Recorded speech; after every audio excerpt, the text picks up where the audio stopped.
Hey, it's James. Welcome back to the channel. I am the unofficial mayor of Cowboy Country, and I'm so glad you are here with us. I have been avoiding doing this video for a while. I knew that a lot of my picks were wrong. I'll admit it. You know, this is what happens when you have a bias towards a conference. Obviously, I'm very partial to the Big 12 conference. If you notice, the OU one is already at work, and the Texas one, I had to glue that one because it broke. He's going to work as well. So I took all my non-Big 12 bobbleheads to work. Obviously, OU and Texas are leaving the conference, so they're on my nice little shelf at work. And in fact, I took the banner and the sign. I'm taking that stuff to work as well. So I'm kind of turning my office into a man cave. So anyway, I do hope you enjoyed the videos of me going to the various places here in the central part of the country. You know, I did videos on Tulsa, Kansas, Kansas State, Nebraska, Iowa State, Missouri, and Arkansas, and Southwest Missouri State. And then I also went to see my parents in Florida, so I was able to get UCF, Florida, and Florida State. If you haven't seen those videos, you can check on YouTube under the channel. But I knew my bowl predictions were bad, so let's just get through this. I am biased towards these Big 12 teams. I do consider BYU a Big 12 team, even though they haven't officially joined the conference yet. It'll happen later this year. Of course, that also means I'll have to get a UCF, a Houston, and a Cincinnati bobblehead. So it is what it is. Now let's start off on a positive note. Fiesta Bowl was Michigan versus TCU. I did pick TCU to win that game, and they won 51-45. Got spanked in the national championship game, but at least they did win the Fiesta Bowl. The Peach Bowl. I did pick Georgia over Ohio State. Remember, though, that that was closer than a lot of people thought. It was Georgia 42, Ohio State 41. Looking on my Remarkable. So that's, if you're like, why is he looking down? I'm looking at my tablet. Since BYU is joining the conference, I did pick the New Mexico Bowl. It was BYU versus SMU.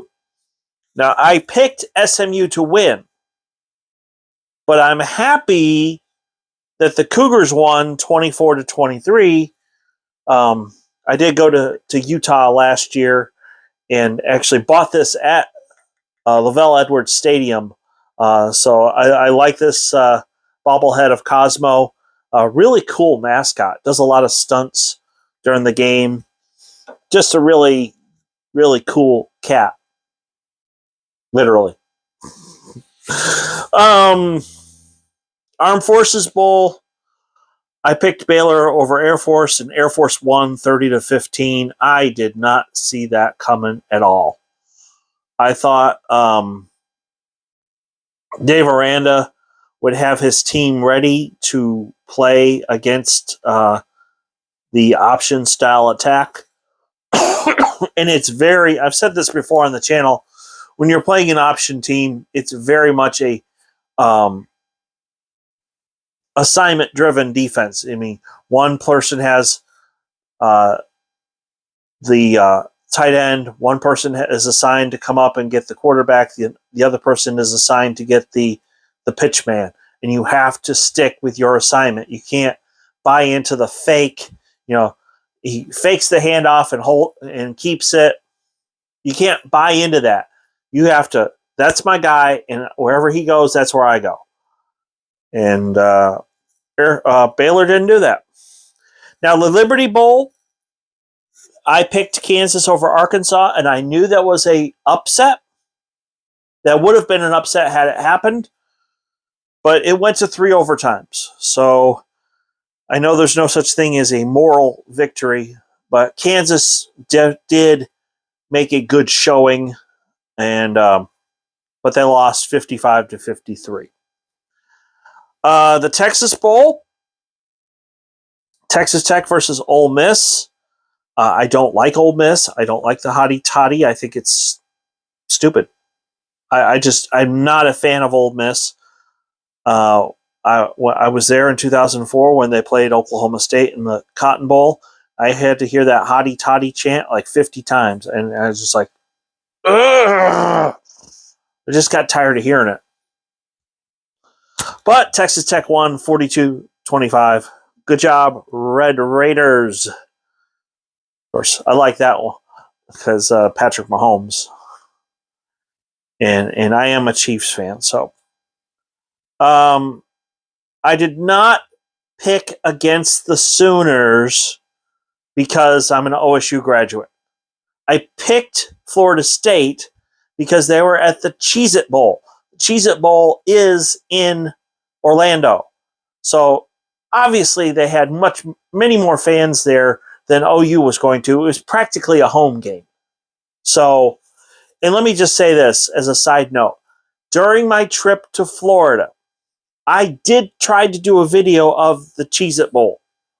I had just got done at UCF. I was on my way to Gainesville, and I looked at the sign on the highway, and it said, Cheez-It Bowl. And I looked over. I could see the stadium from the highway. They were doing some kind of marching band competition there or something. I don't know. But all the roads that were close to the Cheez-It Bowl were completely blocked off. So I apologize to you, my loyal audience. Maybe next time I go see my parents, I'll try to get the Cheez-It Bowl. I'm definitely going to do Miami next time I go to Florida. But Florida State did win 35-32. The Alamo Bowl, I did pick Texas over Washington, and Washington won 27-20. Yeah, Washington's quarterback is very good, and he'll have a great career in the NFL. I don't remember his name, but they said he was the all-time leading passer at Washington. So, and I was there for the Alamo Bowl, so I can tell you, at least let me say this as a positive to the Texas fans. When I saw them play West Virginia, the fans that were there in Austin were not very into the game. The fans that were there for the Alamo Bowl, they were into the game. They were cheering their team on. They were making a lot of noise.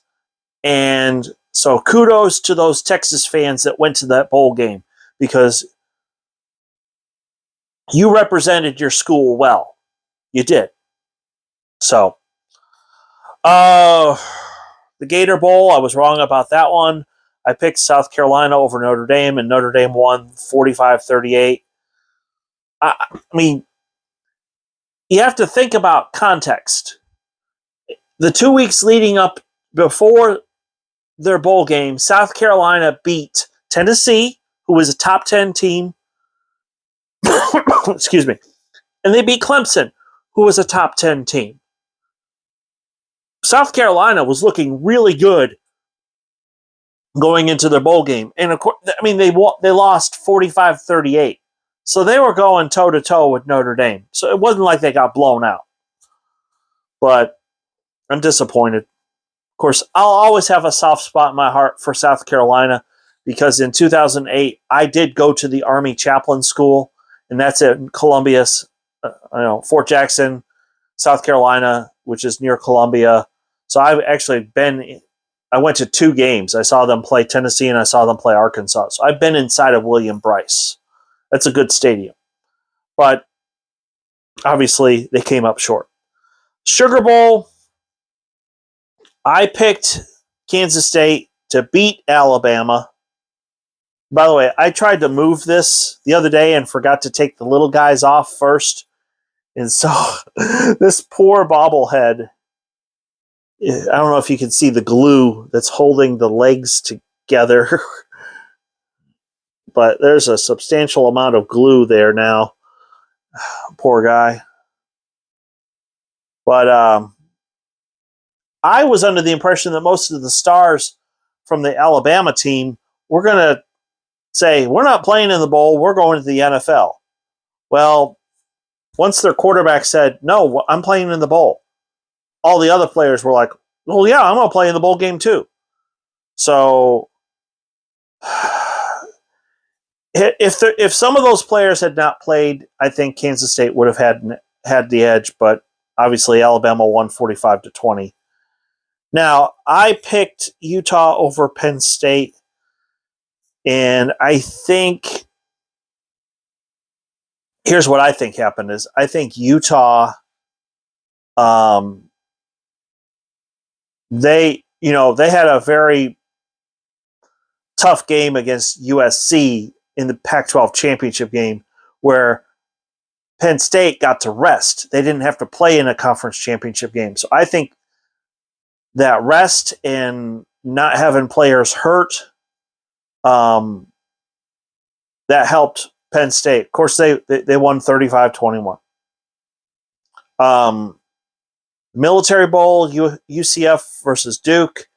I picked the Knights. They lost 30-13.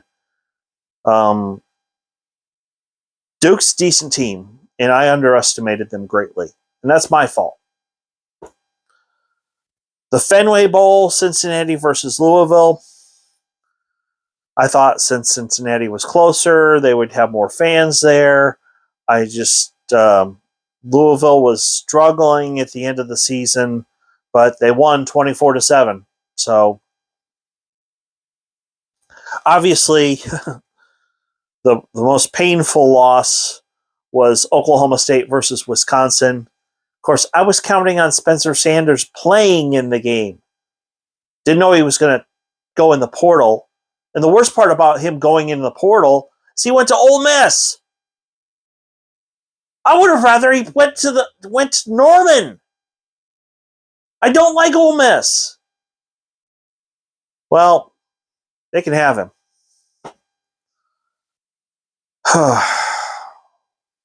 But then I thought, well, Gundy will play. No. Gundy's son was injured. And obviously Robert Allen can't tell us that stuff because that's, super secret information. So, but, they made a decent comeback in the third quarter. Just not enough.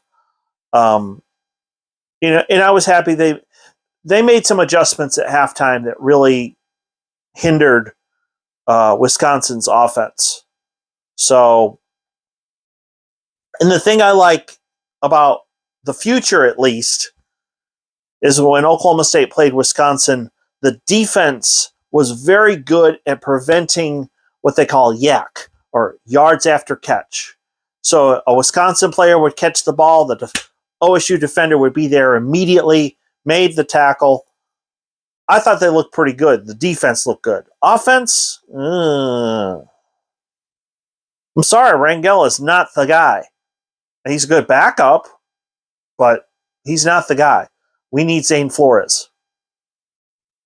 We also need that guy that transferred in from Michigan, who initially apparently he started his career at Texas Tech. I forgot his name, but he's going to be pretty much the starter, and hopefully Zane Flores can learn a lot from him.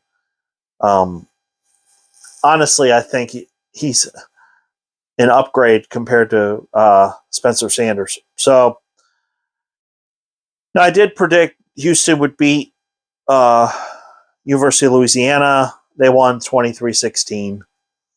So in my bowls, I was 5-10, and I'm not happy about it. But you know what? I'll admit this is what happens when you're biased and you lean towards the Big 12. I love the Big 12. I have tons of respect for all of these teams. I really do. Even the two that didn't make a bowl. Iowa State, I think their young quarterback just needs some another off season to get better. I think his last name is Deckers, but he's got a cannon for an arm. They're going to be better next year. You know, West Virginia, when they switched and put Green in, and they did the running version of so they're running a run pass option. That was very effective. I'm not saying they're going to be as good as they were back when they had Major Harris, but they're going to be better. And when they do the run first spread offense, they're dangerous. So all these teams are going to be good in 2023. So we'll see what happens. I do think Oklahoma State's going to be better, though, with the new quarterback. But we'll see what happens. What do we do going forward? I don't know. I mean, obviously, I'm going to cover basketball here. I did get a chance to go see Oklahoma State versus Baylor. I was there during the power outage with my new girlfriend. And she actually wore orange, so it was pretty cool.